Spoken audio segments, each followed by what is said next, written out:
தமிழகம் மட்டும் இல்ல, இந்தியா கூட்டணி ஆளக்கூடிய எல்லா மாநிலங்களிலுமே பீகார் மக்கள் வந்து துன்புறுத்தப்படுறாங்க. தமிழகம் உட்பட அப்படின்னு சொல்லியிருக்காங்க. அதுவும் திமுக துன்புறுத்துறதா குறிப்பிட்டிருக்கார். திமுகவினர் துன்புறுத்துகிறார்கள் அப்படின்னு தெளிவா தான் சொல்லியிருக்கிறார். அவர் உண்மையை மிக மிக தெளிவாக சொல்லியிருக்கிறார். கடந்த 4 1/2 வருடங்கள்ல ம். நாம பார்த்தோம். ம். திரு கே.என். நேரு, ம். தயாநிதி மாறன், டி.ஆர். பாலு, டி.ஆர்.பி. ராஜா, ஆர்.எஸ். பாரதி, ஏன் முதல்வர் மு.க. ஸ்டாலின் அவர்கள் உட்பட எல்லோருமே ம். பீகார் மக்களை மிக தரக்குறைவாக, கீழ்த்தரமாக விமர்சித்தார்களா இல்லையா?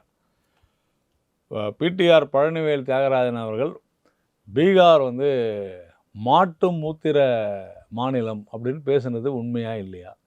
அதே மாதிரி பீகாரில் இருக்கக்கூடியவர்கள் வந்து தமிழ்நாட்டில் கட்டட வேலை பார்க்குறாங்க, சாலை அமைக்கிறார்கள், கக்கூஸ் கழுவுறாங்கன்னு யார் பேசுனது? தயாநிதி மாறன் பேசினார். ஆர்.எஸ். பாரதி என்ன பேசினார்? பீகார் மக்களுக்கு அறிவே இல்லைன்னு பேசினார்.